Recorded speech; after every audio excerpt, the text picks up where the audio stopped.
মুফতি আজিজুল হক সাহেবের সাথে আমাকে পরিচিত করেছেন। মুফতি সাহেব রহমতুল্লাহ আলাই যখন একবার মহেশখালী দ্বীপে সফর করেন, তখন আমি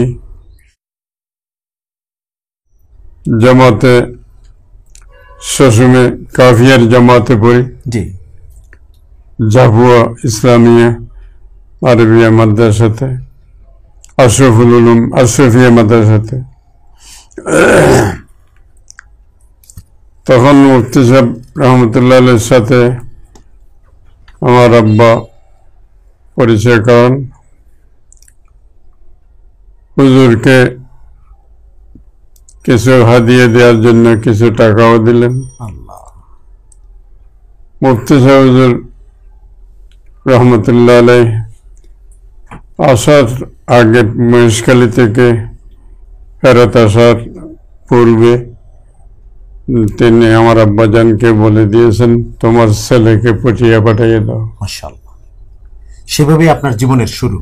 এটাই শুরু। মাশাআল্লাহ, আপনার আব্বা এবং একই সঙ্গে মুফতি আজিজুল হক সাহেব রহমতুল্লাহ আলাইহি, মুফতি আজিজুল হক সাহেব রহমতুল্লাহ আলাইহি বড় একজন আরবি সাহিত্যিক, উর্দু ফার্সির সাহিত্যিক। ওনার কবিতা তিনি রওজা শরীফের মধ্যে লিখেছিলেন, এখানে রুহি ফাদান লিজাজিরাতিন আরবিয়াতিন ফিহাল হারাম। ওনার মাধ্যমে আমার আরবির দিকে এবং উলুমে শরিয়ার উচ্চশিক্ষার দিকে অগ্রসর হওয়ার সুযোগ হয়। মাশাআল্লাহ, এবং এভাবেই আপনার জীবন একটা আস্তে আস্তে উন্নতির দিকে, এবং আল্লাহ তাআলা আপনাকে আজকে এই পর্যায়ে নিয়ে আসছেন। যেহেতু আমি মনে করি হযরত মুফতি আজিজ সাহেবের দোয়ায় কাজ করেছে এবং তাওয়াজ্জুহ। জাযাকাল্লাহ। হযরত, আমরা আপনার কাছ থেকে গুরুত্বপূর্ণ একটা তথ্য পেলাম আপনার জীবন গঠন সম্পর্কে এবং আপনার জীবনে অবদান সম্পর্কে, আপনার পিতার এবং হযরত মুফতি আজিজুল হক সাহেব রহমতুল্লাহি আলাইহির। আমরা অন্য আরেকটি প্রশ্ন আপনাকে করতে চাই। আপনি জামিয়া দারুল মাআরিফ আল ইসলামিয়া এই প্রতিষ্ঠা করার পর থেকে অনেকগুলো বছর পার হয়ে গেছে, জীবনের একটা পরিণত সময় আপনি এখন অবস্থান করছেন। এই প্রতিষ্ঠানটি নিয়ে আপনার মনের মধ্যে কি স্বপ্ন রয়েছে, যদি সংক্ষেপে বলতেন। এই প্রতিষ্ঠান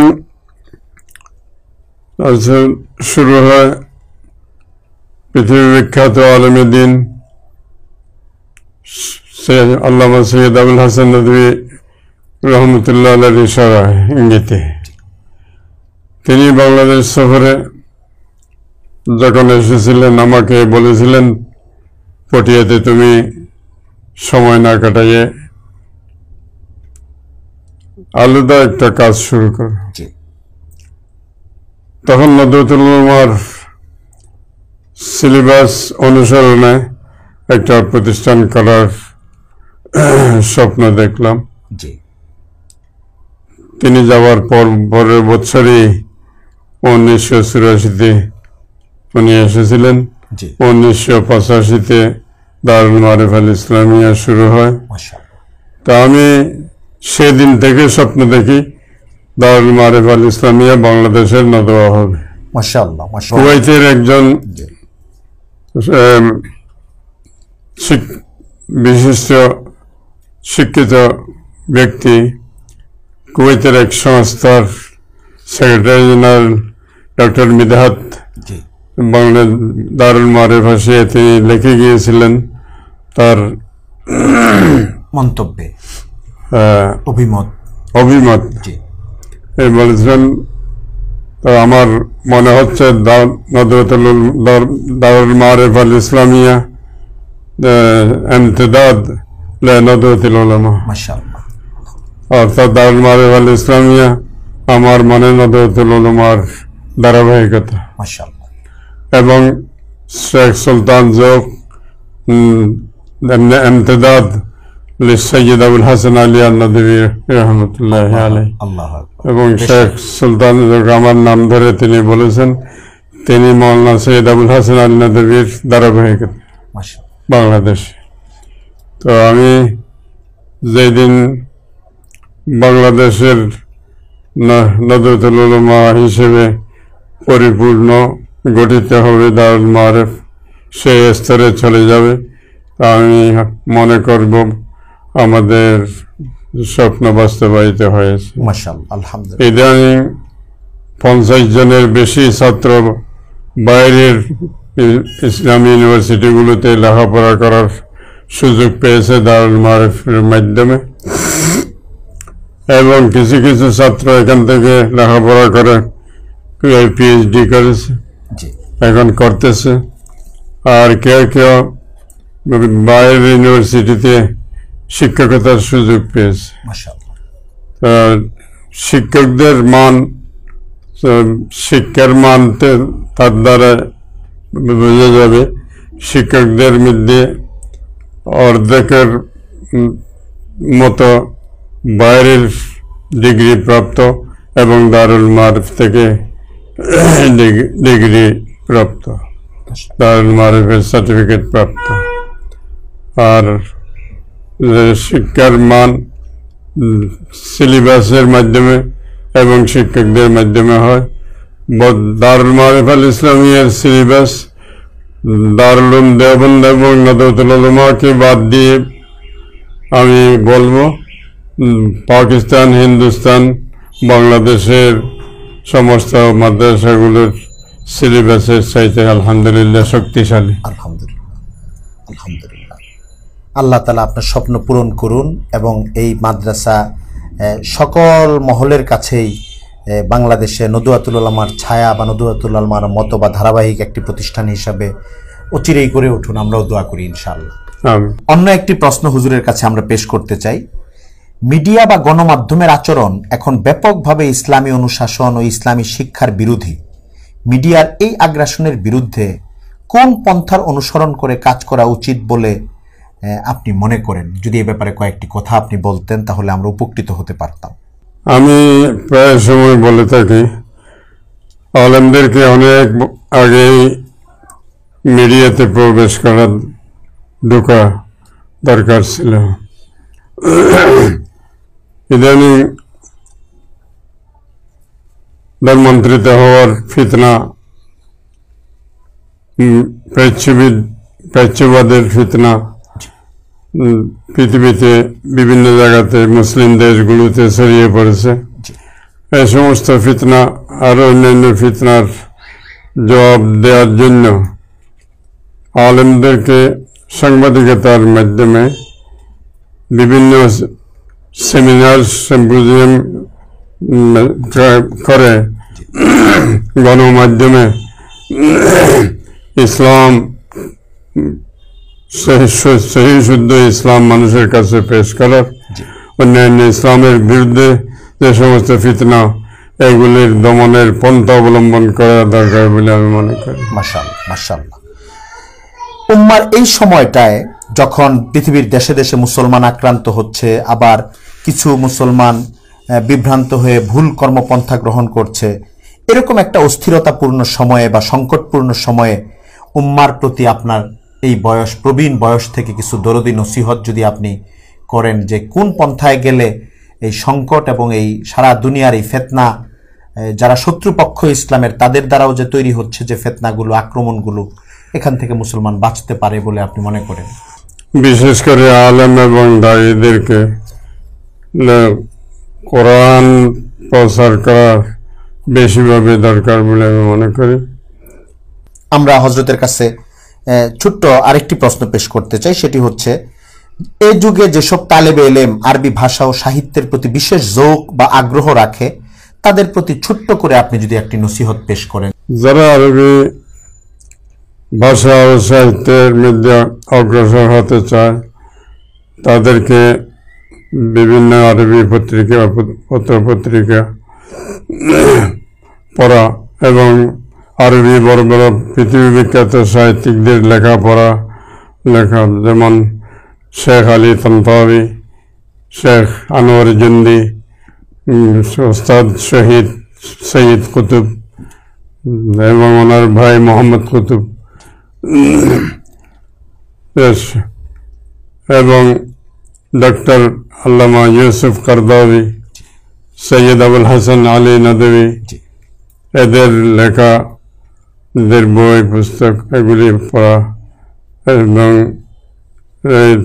বিভিন্ন পত্র পত্রিকার মধ্যে লেখা দেওয়ার বিভিন্ন সেমিনারে অংশগ্রহণ করার যোগ্যতা অর্জন করার দরকার বলে আমি মনে করি। মাশাআল্লাহ, বিভিন্ন মাদ্রাসাতে সাপ্তাহিক সেমিনার, দেওয়াল পত্রিকা বের করা এবং পত্র পত্রিকা পড়ার ছাত্রদেরকে উৎসাহিত করা, আসাতিজা ইকরামকে বিশেষ করে এই বিষয়ে সজাগ হওয়া দরকার।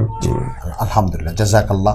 আর আরেকটি প্রশ্ন আমরা হযরতের কাছে পেশ করতে চাই শেষ প্রশ্নটির আগে, সেটি হচ্ছে যে বিংশ শতাব্দীর অন্যতম সাহিত্যিক, দায়ী এবং একদিক থেকে মুজাদ্দিদ শেখ সৈয়দ আবুল হাসান আলী নদভী রহমতুল্লাহি আলাইহির সঙ্গে আপনার দীর্ঘকালের একটি গভীর সম্পর্ক ছিল। এই সম্পর্কের কোনো একটি দিক নিয়ে যদি আপনি অল্প কয়েকটি কথা এখানে পেশ করতেন তাহলে আমরা উপকৃত। সৈয়দ আবুল হাসান নদভী রহমতুল্লাহ আলাইহিকে আমি নদওয়ার পত্রিকা আল বাসুল ইসলামের মাধ্যমে চিনতে পেরেছি এবং ওনার বই পুস্তক পড়া আরম্ভ করেছি। দারুল উলুম দেওবন্দের শতবার্ষিকীতে স্টেজের উপরে ওনার সাথে দেখা হয়। আপনিও স্টেজের উপরেই ছিলেন? আমি স্টেজের উপর ছিলাম, যেহেতু আমি দারুল উলুম দেওবন্দের শতবার্ষিকীর মেহমান হিসেবে গিয়েছিলাম। তারা আমাকে দাওয়াতনামা দিয়েছিল দারুল উলুমের ফাজিল হিসেবে। আসলে আমি যে ফাজিল নই, তাদের ভুল ধারণা হয়েছে। পরে আমাকে স্টেজের মধ্যে মেহমান হিসেবে নেওয়া হয়েছে। তো স্টেজের মধ্যে একটা ব্যাপার দেখলাম, মিশরের ওয়াজারাতুল মাআরিফের এক দল ডেলিগেশন এবং সৌদি আরবের মিনিস্ট্রির ডেলিগেশন শতবার্ষিকীতে এসেছিল। তারা তাদেরকে একসাথে মাদ্রাসার কর্তৃপক্ষ একত্রিত করতে পারছে না, কারণ তাদের মধ্যে পথের পার্থক্য ছিল। মোহতারাম সাহেব রহমতুল্লাহ আলাইহি হযরত কারি তৈয়ব সাহেব এক বুদ্ধি করে হযরত মাওলানা সৈয়দ আবুল হাসান নদভীকে স্টেজের উপর নিয়ে বসাইয়ে দিলেন। এরা উভয় দল আসিয়া দুই পাশে বসে গেল। এভাবে একটা ঐক্য স্থাপিত হয়ে গেল। জি, তিনি মাওলানাকে তকরির করার জন্য 10 মিনিট টাইম দিয়েছিল তারা। তো মাওলানার তকরির প্রায় আধা ঘন্টার বেশি হয়েছে। তো মাওলানা তার কারণ বলেছেন, मैं अगर अपनी तकरीर को मुख्तसर नहीं कर सकता तो ये मेरा कसूर नहीं, ये दारुल उलूम देवबंद का कसूर है, ये दारुल उलूम देवबंद की आजमत का कसूर है, दारुल उलूम देवबंद की तवील तारीख का कसूर है, दारुल उलूम देवबंद के अकाबिर और मुरब्बियों का कसूर है। এইভাবে তিনি বলতে লাগলেন। ওনার বক্তব্য উর্দুতে শেষ হওয়ার পরে আরবরা দরখাস্ত করলো, অনুরোধ করলো, আমরা মাওলানা আলী মিয়ার তকরির বক্তব্যকে আমরা আরো কারো মুখে অনুবাদ শুনতে চাই না, মাওলানার মুখেই শুনতে চাই। এরপরে আবার মাদ্রাসা কর্তৃপক্ষ মাওলানাকে অনুরোধ করলেন আরবিতে তার বক্তব্যের সারাংশ ব্যক্ত করার জন্য। তো উনি করলেন প্রায় আধা ঘন্টা। সেখান থেকে হযরতের সাথে সরাসরি পরিচয় হলো, মোলাকাত হলো। আর দিন দিন এই পরিচয় গাঢ় হয়ে দিন এই পরিচয় বললো। আমি নদওয়াতে কিছুদিন থাকতে চেয়েছিলাম। পটিয়া মাদ্রাসার মোহতারাম হযরত আলহাজ মাওলানা ইউনুস সাহেবের মাধ্যমে চিঠি পাঠানো হয়েছিল আমাকে সুযোগ দেওয়ার জন্য আরবির প্রশিক্ষণের কোনো প্রোগ্রামে অংশগ্রহণ করার। তখন মাওলানা আলী মিয়া নদভী রহমতুল্লাহ আলাইহি চিঠির উত্তরে দিয়েছিলেন এই কাজের জন্য কমপক্ষে 3 মাস সময় দরকার। পরবর্তীতে নদওয়ার এক প্রোগ্রামের মধ্যে আমার নামে দাওয়াতনামা আসলো। তো আমি ওখানে 2 মাস থাকার। যখন আমাদের প্রেসিডেন্ট জিয়াউর রহমান মারা যায় তখন আমি নদওয়াতে ছিলাম। তারা আমাকে মোতালা কিছু লেখাপড়া করার লাইব্রেরিতে সুযোগ দিলেন এবং 2টি ক্লাস নেওয়ার জন্য আমাকে বললেন। সেভাবে আপনি ওখানে কিছুদিন শিক্ষকতাও করলেন? যে শিক্ষকতা করেছি আমি 2টি নিয়ে আমি একটি ইনশিয়ার ঘন্টা নিয়েছিলাম। মাশাআল্লাহ মাশাআল্লাহ। সানাবিয়ার এভাবে মোল্লার কাছে বসার সুযোগ হলো। পরে আমি আসার আগে তারা তাদের ওস্তাদ মোল্লা সৈয়দ আজমি সাহেব, সৈয়দ আল আজমি সাহেব আলবাসুল ইসলামী রেজিটের আমাকে মজলিসের মধ্যে বললেন যে মজলিসের মধ্যে মৌলানা বসতেন প্রায়। मौलाना सुल्तान ज़ोक साहब, आपने नदवे से बहुत इस्तेफादा किया, आप नदवे लिखी। তখন মৌলানা মোহাম্মদ রাবি সাহেব যিনি বর্তমানে সৈয়দ আবুল হাসান নদভী সাহেব এর জানশীন, তিনি বললেন ওটা আমার লিয়ে ফখর হোগা।